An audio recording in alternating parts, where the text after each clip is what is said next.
Hello and welcome to a new video. I hope that you are staying safe and healthy, and in this video I am painting a simple sunset with mountains.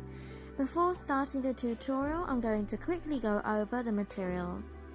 I am using my Winsor & Newton watercolour brushes, my Montmartre watercolour set, my medium-sized Chinese brush, my 300 GSM Montmartre watercolour pad, and masking tape.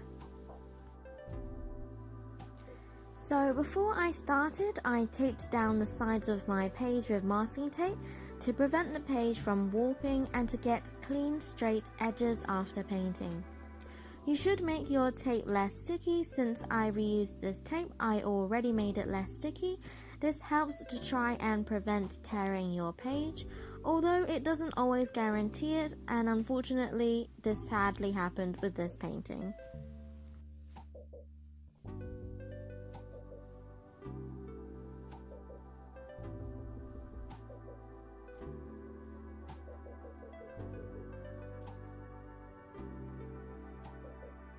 Once you have got your tape down, I thoroughly wet the surface of my page with clean water. You can check if your entire page is wet if you see a shimmer when looking at your page from the side. For me, the page dried quickest on the sides, so you may need to re-wet areas. Then you can start applying the paint. I went mainly with an orange sky. If I did this again, I would paint the yellow further up my page so there was hints of yellow above my mountains. But I'm not too bothered about this, as this was my first attempt with this style of landscapes, and I still have that nice sunset gradient with the orange. If you wanted to have two colors or more for your sunset, then make sure you paint these colors above where you want to paint your mountains. If you wanted your sky to be more saturated, then you can paint a second layer, wetting your page again once it was completely dry, making sure it isn't too wet that there are puddles on your page, and adding your colors next. If you are adding a second color, I left a small gap and then slowly brushed the second color closer to the first and then blended them together. Now for the pink fluffy clouds. For this, your page needs to be wet. If the area that you want to paint your clouds is drying already, then wait till the page is completely dry first and then wet your page again with clean water to paint your clouds.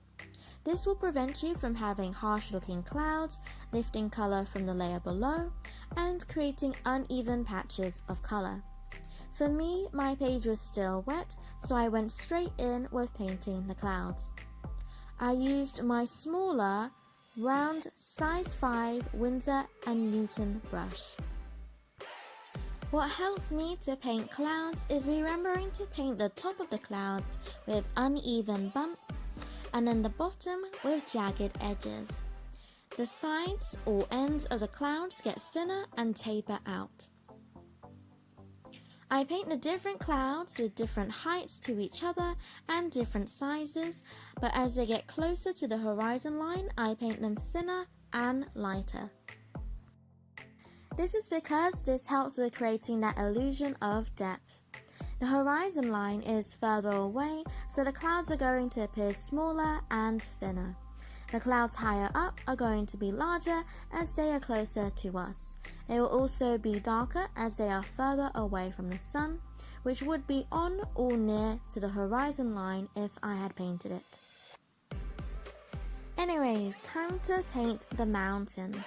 So I started by painting the top of the mountains by painting a jagged line using the tip of my brush, making sure there isn't too much water on my brush to get a crisp line, and then dipping my brush into water so that it was quite wet and filling in the space below that line, gently dragging the paint from the line before it dries so that it is not so dark. Make sure there are no puddles of excess water on your page so that it doesn't make your paint dry unevenly. If there are areas that are darker, then brush the paint around your page to even it out. You'll have to do this when your paint is still wet. Your page shouldn't be too wet that it has puddles and not too dry that the areas of your mountain is drying before you are finished. When you have finished painting this first mountain, then you need to let it dry completely before working on your second layer. While waiting, I painted a couple of birds. I was quite nervous to paint these in case I ruined the painting, so you can practice painting the birds on a separate piece of paper instead of just winging it like I have. To paint the birds, I paint two slightly curved lines going up or down at the ends. This will depend on the angle you want to paint your bird at. These lines are the wings. The wings should be thinner as it reaches the tip of the wing, furthest away from the body of the bird. For the body, you can paint a small rounded shape in between the wings.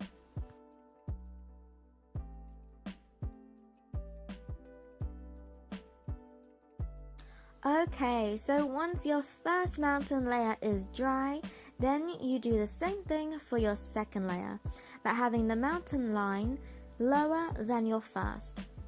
While the mountain was still wet, I wanted the top of the mountain to be darker, so I added more paint along the top.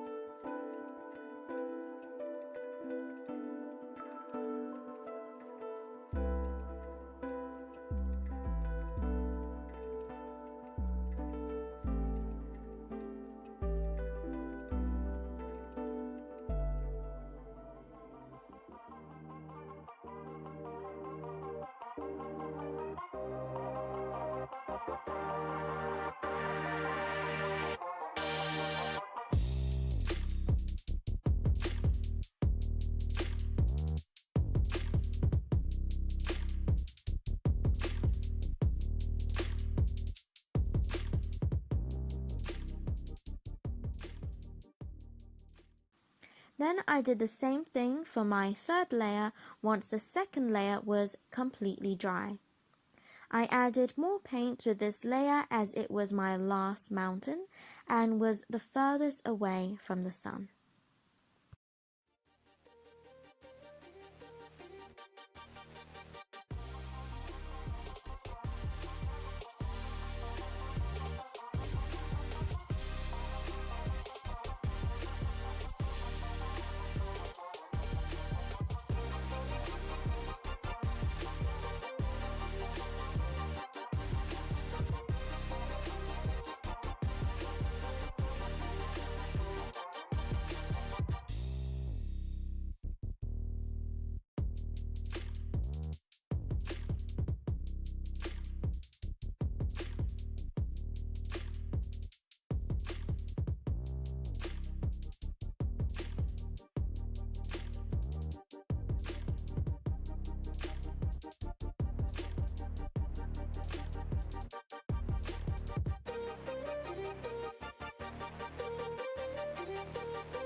Then you should wait till the page is completely dry before removing the tape, unlike me, and gently and slowly peel the masking tape. And then you are done. Thank you so much for watching. I would really appreciate it if you liked this video and subscribe for weekly Saturday videos like this, as well as flowers, animals, and other watercolor related videos. And as always, God bless, and I'll see you later.